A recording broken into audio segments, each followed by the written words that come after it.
Hey guys, welcome. Welcome aboard if you're brand new, welcome back if you're not, and welcome home if that sits perfectly for you. Today we're going to talk about what's up for the week of February 26th through Sunday, March the 3rd, 2024. As always, let's get right in. We start this week with a Virgo moon. For a few minutes anyway, and we have an opposition to Neptune early in the morning, and then that moon is going to move into Libra. The Libra moon will trine Pluto in Aquarius, and quincunx Mercury still holding firm in Pisces. So dreamtime visions, right, can lead to some specific plans or insights that can help you to kind of change your routine for the better if you pay attention, right? So pay attention. Dreamtime messages are always important messages. So relationships are very spotlighted now. We've got that Libra moon, even if it's your relationship with yourself, right? Remember that the depth at which you might explore is limitless. And can really bring in insights about what is freedom, what is independence, right? So the key is keep your insights to yourself for today, right, for Monday. On Tuesday, the 27th, that Libra moon is going to quincunx the sun in Pisces. Mars in Aquarius will square Jupiter, and that Libra moon is going to quincunx both Saturn and Jupiter, trine both Mars and Venus, and then oppose Chiron. So on Tuesday, finding your place within the greater collective polarity might seem a little bit simpler than it actually is. Even if it feels innate to you, it might be received in ways you didn't mean or ways you didn't intend, right? So keep telling yourself the story of your highest and best, of your healed, whole, and healthy self, right? But do it for yourself, right? Do it for yourself. And that's okay. Yeah. On Wednesday, the 28th, that Libra moon is going to quincunx Uranus 6 minutes into the day. And then that Pisces sun is going to conjunct Mercury. Mercury is going to conjunct Saturn. The Libra moon will quincunx Neptune, and then the sun conjuncts Saturn as well.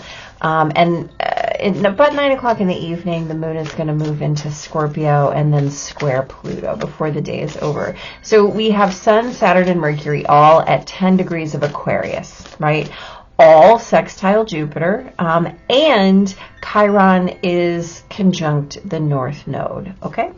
So,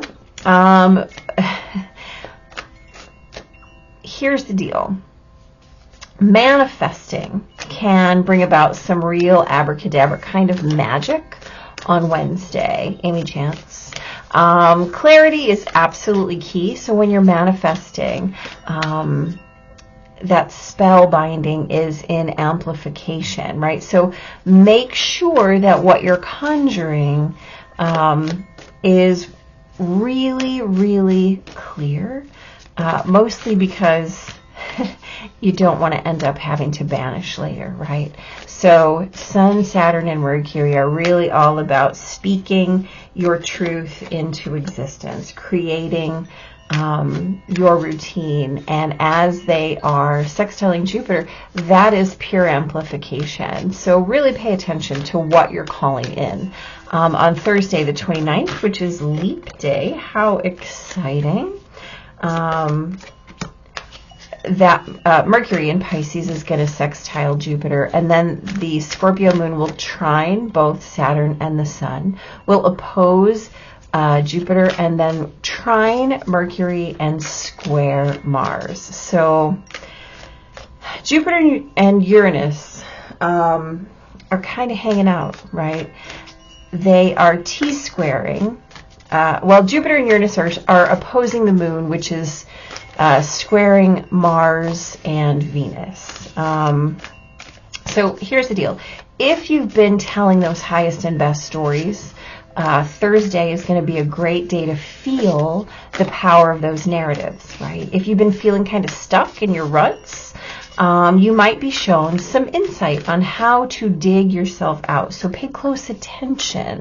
Thursday might be one of those days that you really actually mark and remember as a very powerful personal pivot point. And so just mind your potential on Thursday, right? Leap year days kind of have a little bit of magic to them anyway.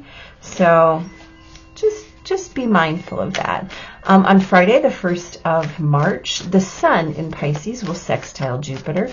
The Scorpio moon will square Venus and quincunx Chiron. Oh, thank you. And then Venus in Aquarius is going to sextile Chiron. And the Scorpio moon will oppose Uranus. So here's the deal. On Friday, amplification absolutely abounds. The Sun sextile Jupiter in the morning. Remember that your hand is the one that's on the knob, right? So you're controlling the volume. You're controlling the tuning. Keep your bandwidth in the highest frequencies. And don't be bashful about changing anything if you wish to, right? You're in control. And Friday is a day that will remind you of that. One way or the other, so choose to amplify. On Saturday, March the 2nd, that Scorpio moon is going to trine Neptune. Hello. And then the moon will move into Sagittarius. How exciting is that, right? And then that Sag moon is going to sextile Pluto. So again, dreams might bring you some insights. And let's call that some intense awarenesses, right? Yeah, remember that life is meant to be lived. So if you find yourself being dissociative or kind of opting to mentally veer out of your engagement, take the time to ask yourself why, right? And here's the most important thing. Trust the answer that you get. Don't second guess it. Remember that it's coming to you from the depths, okay? On Sunday the 3rd, a very, very busy day. The Sag moon is going to square Saturn and then quincunx Jupiter, both in the morning. And then Venus will square Uranus, just in time for coffee. And then that Sag moon is going to square the Sun and sextile Mars. We have a trine to Chiron, a square to Mercury, a quincunx to Uranus, and then a sextile to Venus later in the afternoon. So here's the deal. On Sunday the 3rd, lounge if you need to. It's absolutely a perfect day to pull up the covers and check out if you are able to do that. And if not, be ready for anything. A key here would be to maintain your own sense of groundedness and of presence, right? Don't allow your identity or your expression to be compromised. And what I mean by that is just make sure that you're driving your bus, right? Allow home to focus you on your shift potential and give all of the power necessary to that end so that it really might actualize. And remember that when we're talking about home, when it relates to Venus, what we're talking about is what home looks like, what home smells like, what home tastes like, right? We're talking about your sensory experience of home. And in Aquarius, that is all about the freedom and independence to choose that for yourself 100%. So make sure that it is what you want, because if it's not, then what you're going to create around it is not going to feel the way that you want it to feel. And so you'll eventually end up having to change it or shift it anyway, which is, here's the deal. It's okay because that's always in flux, but the thing is, you might as well start with what feels most aligned and true in the moment. So just start there, try, see what happens. So beautiful. You have one of my favorites, right? Especially for that Saturn involvement. Okay, let's get on to it here. On Monday, the 26th, you have the Queen of Cups and the Four of Wands. Beautiful energy, right? So we talked about those dreamtime visions, and we talked about relationships coming into the spotlight, right? Really kind of witnessing the depth at which you want to explore those relationships being limitless. Queen of Cups, absolutely that energy, right? And really calling in your insights in this kind of sense of shared celebration, making yourself available to your own personal concepts. What does freedom feel like? What does independence feel like? And how am I going to celebrate that and amplify it in my life, right? This week is a big week for discussing amplification, right? On Tuesday, we have the Lovers and the Empress. Okay, so these are big cards. Both majors. So considering that we're talking about finding your place with polarity in the greater collective, right? Feeling perhaps simpler than it is, right? And how, even if it feels innate to you, it might be received in ways you didn't intend. So make sure that you're telling that story. Well, here's the deal. The Lovers is a card about union and really creating those relationships to be peaceful, right? Blissful, nurturing, in the biggest and best way possible. Well, the fact of the matter is that the Lovers is also about choice, right? Making choices about how you're going to create, how you're going to nurture a thing, how you're going to put your energy into it so that it moves in the way that you want.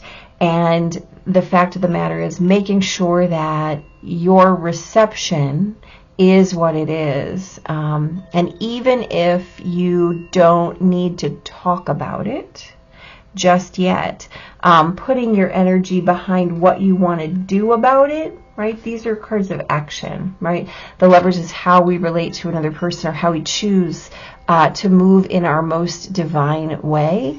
And the Empress is about having that, just that general energy of fertility and understanding that what we are calling in is what's coming to us, right?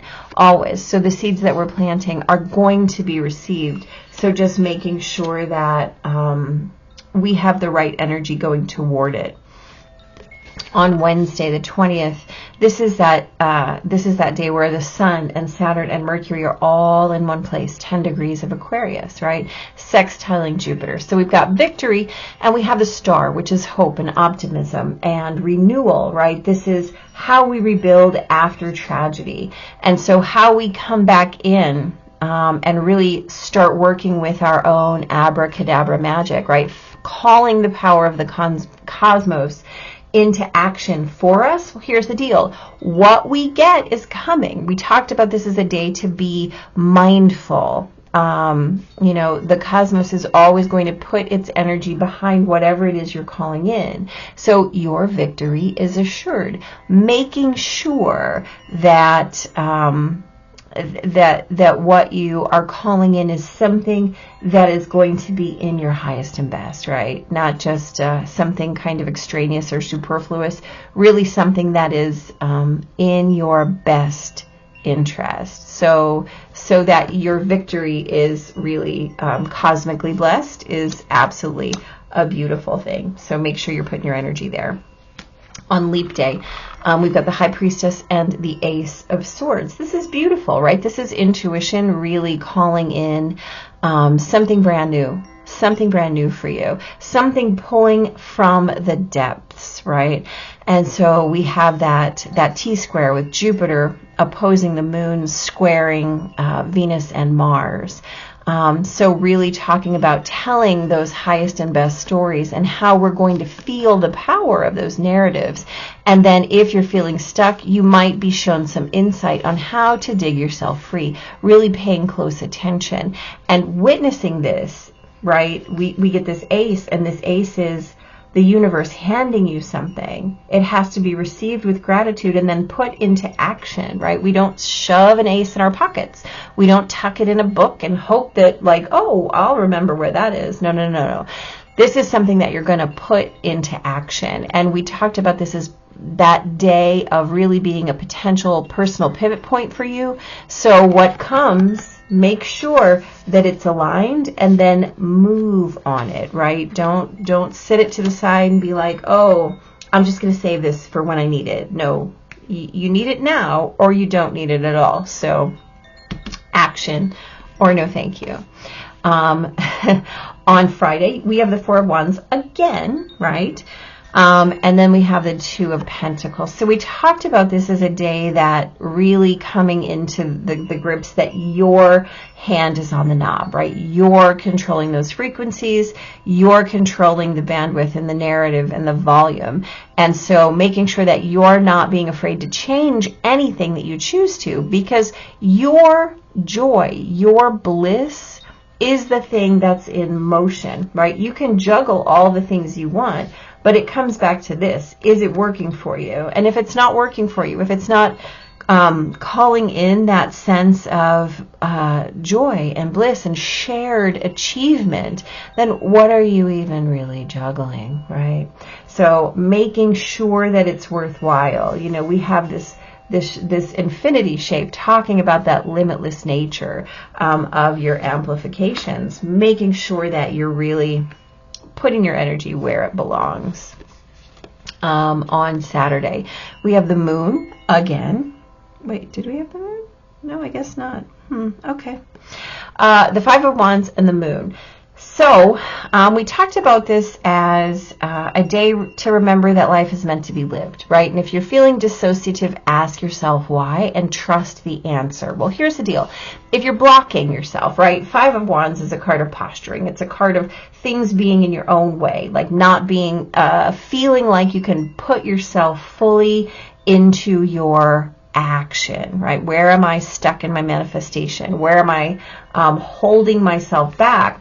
Well, the moon is asking you, it's actually saying, okay, there's something beneath this here. So we're going to figure out what's up with the cycle, what's up with the pattern, what's the reason behind the fact that you're blocking yourself. Well, only you can figure that one out, right? And so really figuring it out, asking why, and then trusting the answer when it comes, right? Your intuition is highlighted a few times this week.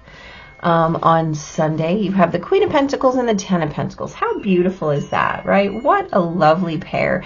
And so this is that day to lounge if you must, right? These are not really lounge cards. The Queen of Wands can be loungy, but Ten of Pentacles says, you know, this is legacy. This is the way that you have conjured and achieved. But this Queen of Pentacles is always about what that success feels like, right? It's never just success for itself, for its own sake. It's about what does this feel like? What is my purpose, right? And we talked about really maintaining your own sense of grounded presence. Look how grounded she is. Look how present she absolutely is in order to create this, this sense of shared achievement, right, that we've kind of heard about earlier in the week. This is really keeping your eye on what's coming, right? What's my long game here? How am I going to really make that sense of home my focus, right? So that I can feel like this all the time, and making sure that you're not compromising your identity or your expression, right? That Queen of Pentacles, she's never going to do that. And making sure that you're giving all the power to the vision, right? Let's look at how these two cards are similar, right? Their eyes are closed, and yet their power is fully present. 100%, right? They're not lacking anything, fully resourced always. And so always making sure that you're giving power to what needs to be actualized, right? Beautiful. And so we talk about getting stuff done, right? And the way that we're going to do that, especially with that Sun, Saturn, Mercury on Wednesday, really conjuring up that beautiful abracadabra day where you can accomplish all things. Just making sure that your routine is functional and that you're really putting your energy behind what you're wanting to accomplish. Our oracle card is sweet, right? Number 46, the uncharted sea. So if 46 or 64 or the number 1 or 10 is important to you, pay attention here, right? Okay. Yeah, so sweet. There we go. All right, let's see what this number 46 wishes to tell us. The uncharted sea. The key concept, stepping into the unknown without a map, moving beyond your comfort zone, choosing to do things differently, trusting in the ebb and flow of life, being in the dark and letting curiosity lead, the faith that all will be well. Right? That's beautiful. Your comfort zone is sometimes exactly that, a safe, familiar harbor you finally come to in yourself. You have a sense that you don't need more than what is available right now where you've landed in life. Now, however, is not one of those times. Like the archetypical hero's journey, the universe is inviting you to step into uncharted waters, right? Look at all these majors really asking you to pay attention. Something is stirring. An adventure is calling. You may want to resist this urge because it will involve leaving your comfort zone. But embarking on this journey is essential for your well-being. Navigating the uncharted aspects of yourself means that you won't have a map because no one has ever been here. On this journey, you cannot rely on the help you would typically expect from others who have gone before you. This new territory is yours to explore. You're invited to be a pioneer, a path maker, a magical cartographer who draws your map with your own life force as the ink. Ooh. I like that. This is the day to dive into a novel experience and fully immerse yourself in the new. You don't know what this sea of possibility has in store for you, so stay curious and refrain from judgment or the need to label.